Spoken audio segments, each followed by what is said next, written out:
Yung mga tol, tinitrain ko ulit si Chico na merong harness. Dati sa kanya to bata pa siya.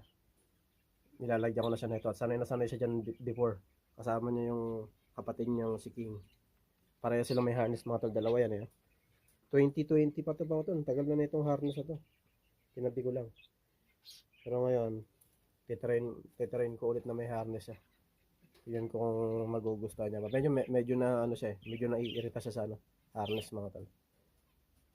Sa medyo maiksi yung buntot niya kasi nag-molting sila ngayon mga tol parang kasi after ng winter mga tol, nagmo-molt yung mga ibon. Nagpapalit silang balahibo.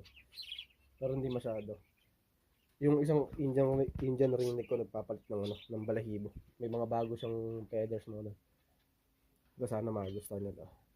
Mabait naman to si Chico mga tol. Dati sanay na sanay sila